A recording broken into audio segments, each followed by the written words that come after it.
Um, so a lot of, yeah, so we're going to try to just go over this as more of like some general like thoughts to consider when selecting for source images. And this is definitely not like any musts, just tips and tricks that if you're interested in, you can kind of practice them while you're selecting source images. So source images are all those photos that you've been collecting for that 2D rendering. And when we're looking for source images, we kind of talked about this on Tuesday, but I think the three really important things that we need to consider are size, lighting, and context. And all these can be sort of manipulated in Photoshop, but if we kind of, while looking for those source images, prioritize these three things, oftentimes we can really help save us a lot of work and time in the long run. So we already talked about this, but size of an image is really important for your source imageries. I shot this on my, let's see, I just have like an old DSLR that when I shoot a photo, it can kind of reprint that photo at a size of 20 inches by roughly 13 inches, or 6,000 pixels by 4,000 pixels. This allows me to really just explode any image that I take. So your iPhone has the same, I believe, if you have an iPhone, and has the same photoreceptors or better than my camera. So the chances that you can kind of enlarge your images are probably pretty big. And that's one of the reasons that it's a lot easier sometimes to take your own photos of people or textures or elements in the landscape and then bring those into Photoshop, because you have control over a lot more when you do that. So size is really important just because we can really retain quality of an image while adjusting it or modifying it to whatever size we need it to be in our renderings. The lighting is also super important. So some lighting that you kind of want to kind of avoid is dappled lighting. So that often happens when folks are underneath something like a tree canopy or an umbrella or something like that. Direct lighting, when folks are in that harsh afternoon light, which we saw an example of that, which kind of Rachel pointed out, when they're in the context of that bright spotlight, that it really breaks the illusion and right away forces your brain to kind of see daylight. And this can also be hard because when you're trying to manipulate or recreate some shadows, the fact that that lighting is so direct and intense, you don't have a lot of freedom in where the shadows can go. So like the most perfect lighting that you can really work with a lot that's very malleable for an image is the diffuse lighting. Nice cloudy day, or a place with enough shade that you don't have any really intense direct sunlight. But there's a couple other things with lighting. I think that's kind of important to kind of consider when you're making renderings. Sometimes you'll just be like adjusting things to no end, and they just don't seem to fit right. Something I learned through my Photoshop art class, the instructor was a photographer. And so one of his first lessons was just pointing out the fact that the kind of surrounding area has a huge impact on the light of your subjects. And so here I have a picture of Peter on the right side, who has not been color edited at all. And then a picture of Peter on the left that has just a little bit of green. I believe that this adjustment is called the tones. Um, and this is like in your Camera Raw, or if you're editing your image in Photoshop, you can edit the colors. This is a scale bar that you can adjust and tweak. So when you're in that forested environment, you often have like this slight green hue, which really can kind of be pronounced when you start to compare it to sources that don't have that green hue. And vice versa, when you're in the city or in the urban environment, you often have like a slight pink hue. And so just tweaking that color a little bit can help your subject really blend in to the background. And just being aware that like the environment that your subject is in really has an impact on their color, that can help your Photoshop renderings just kind of go to the next level. I know these are a little bit exaggerated examples, but I think if we do the squint test, you can see that Peter on the right with no editing stands out a lot more than Peter on the left with just a slight pink hue. Another color gradient that you can adjust in Camera Raw or in the image editing in Photoshop is temperature. And temperature can really be two different things. It can be just the general color of the light around your subject, but it also can really help kind of communicate a physical temperature as well. And so obviously the warmer lights often feel warm and look warm, and those cooler lights, the blue lights, look and feel cool. And so again, even though Peter, that original photo was Peter in a like a snowy forest, when I add just a little bit of blue to him, he really blends in when we do that squint test into that snowy background a lot better than he does on the right, where he actually looks physically warmer than the photo on the left.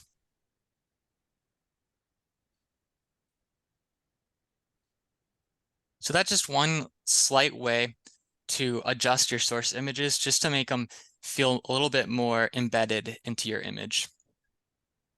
And then the third important thing to consider for finding source images is context. So if we were kind of rendering or wanting to add entourage to the photo on the left, Peter would not make a great entourage because he's all bundled up in his jacket. And that's a weird outfit to be wearing in this really warm desert environment. And he'd likely stand out as being oddly dressed. So we would want folks maybe like that hiker that's dressed for more of a warm, direct sunlight.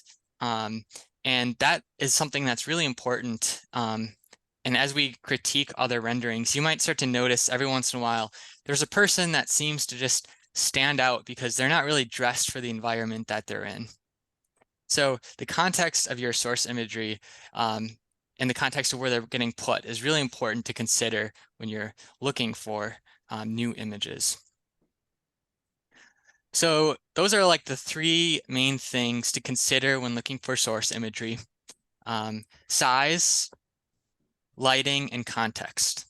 So I'm going to show you just a few band-aids really quick.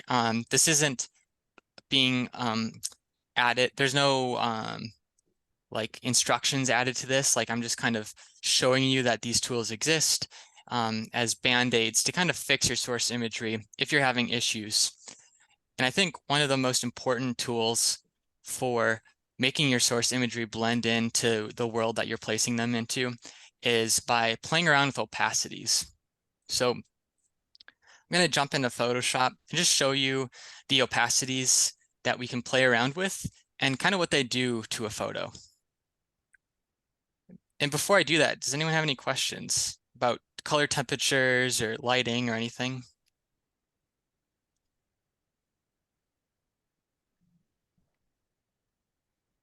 Perfect. So I should say also when you're looking up images to put in your renderings, it's important to be very descriptive. That can help save you a lot of time as well. So like when I was doing rendering for the Waldorf school, I was making a natural playground. And so the Waldorf school had communicated to me that their kids always have kind of like their playground clothing that they wear because they get all muddy and wet and have a lot of fun out in like this nature playground.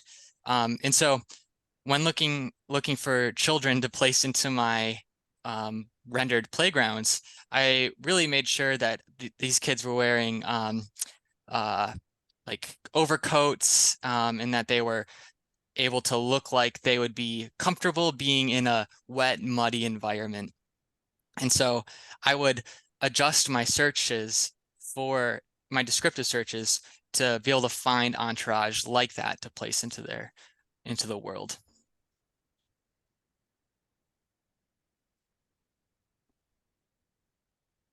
Okay, so I think before I show you a few tips on this, so this is, I would say, if you're feeling excited about assignment 3, this is what your assignment 3 should look like. All layers are filled in, they're clean and present, and we have our one entourage. I was having a little bit of fun, so I placed lollipops in there and some other little bits in the soil. But as long as there's one entourage, you're cool. So one trick that I learned in Photoshop that really helps take your renderings to another level is adding a layer of paper over every rendering you make. You have a question? Okay. So, I do have a question, Ian. yeah, Just you don't have to do it right this second, but could we see the layers for your assignment 3 at some yes, point? I'll be going back to that just to click around and show you my layers. Thank you. Of course. Um,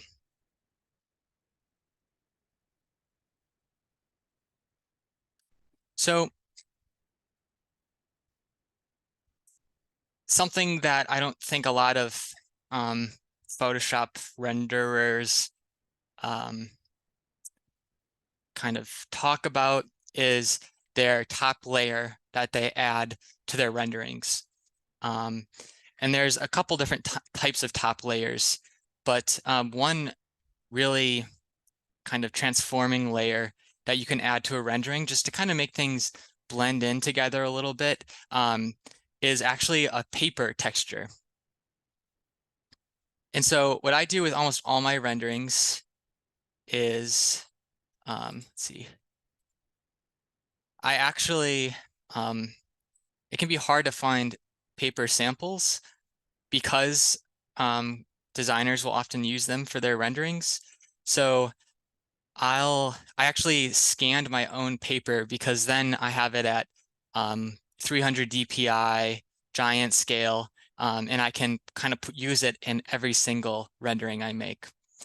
And what it does is it kind of creates this extra texture on top of your rendering that helps kind of blend in or distort maybe some jagged edges that may be left from cutting things out and placing them into the site.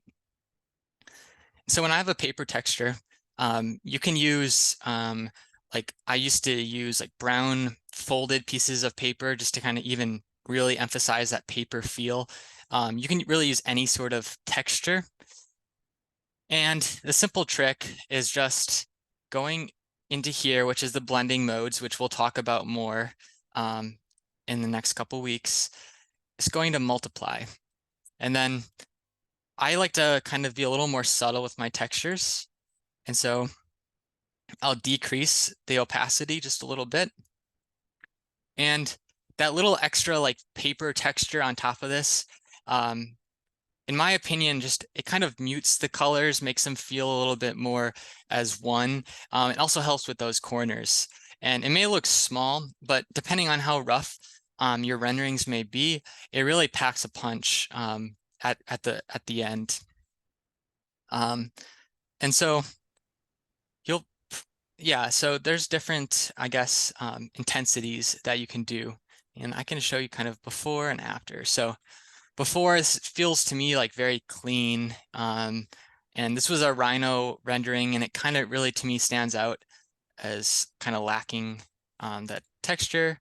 And just by adding that paper on top, which is with the blending mode multiply, that little bit of texture really just helps blend everything together. So that's one really important trick that I learned. I That also just was want to, also something Michael Geffel recommended. Sorry. yeah, definitely. Yep. It's a very common practice. Did he have any, do you remember if he had any other suggestions? No, in my experience, I purchased a texture packet of washi paper, like Sure. Japanese washi paper, and that worked really well. Yeah. So you can kind of get different colors or hues in there and patterns.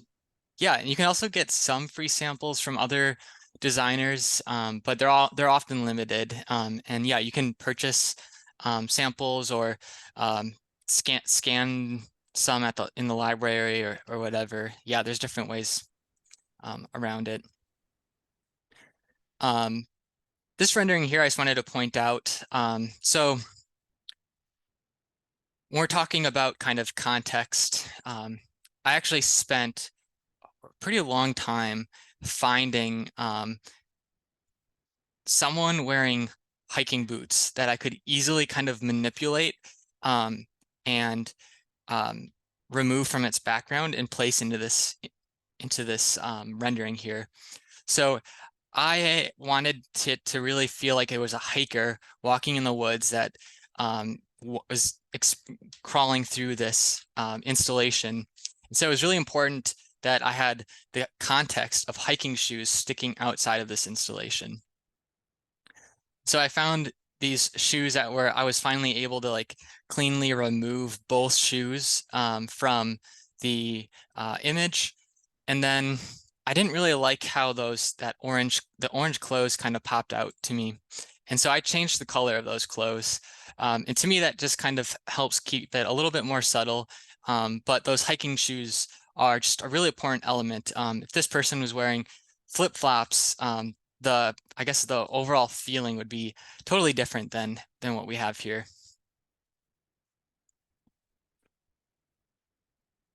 So I'm just going to show a couple more tricks here, and we can look at the layers as well. But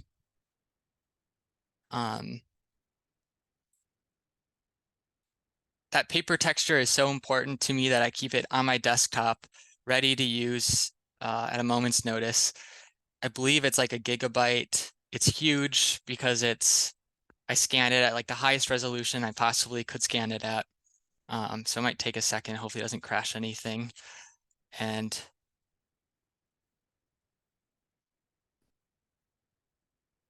okay, perfect, smart object. Oops. So I'm just gonna put this, overlay this on top of this rendering before we jump into a couple more tips and tricks, just to kind of help your renderings kind of blend in a little bit. So I'm gonna place that over this rendering, select that layer, apply the multiply mode. Then I'm just gonna decrease it to my liking. And it'll be really subtle, but it really does the trick once you kind of fine tune the settings of everything. Okay, so I'm gonna kind of throw a couple more tips at you, and then we can explore the layers of this. So one other top coat can really help kind of transcend your renderings is down here, and we'll kind of use this in assignments later where I'll go over it in more depth. This is more of just some quick tips and tricks. Going down to this circle here, and I believe it's color lookup. So the color lookup essentially gives you a mask that you can pick different kind of photo filters to apply to the top of your rendering. So I'll click on one. This one makes things feel a little bit more warm. We've got like the core blue color. So when you click through these, I think I tend to like one of the Kodak ones. I like to find one that kind of removes some of the contrast of the image, and they can feel kind of intense at first. Double check. Yeah, I think there's one of these I like. Yeah. But what we can do is just lower that opacity a bit. And just by adding that, we can kind of just flatten the image a little bit. And if we want to get kind of really into changing things as a full image, in the settings here in this circle, we can adjust brightness and contrast, hue and saturation. There's a whole slew of different elements of the image that we can adjust at a picture level. And for example, this works a lot like, or this works exactly like the masks that we have been playing with. So if we make that mask, I'm already forgetting that cool trick that Sam showed us about the size. But we can kind of erase parts of that mask to really add some cool lighting effects to our renderings and help kind of like this, kind of communicate that depth of our image. And I could fine tune it more, but I think as an example, this is working.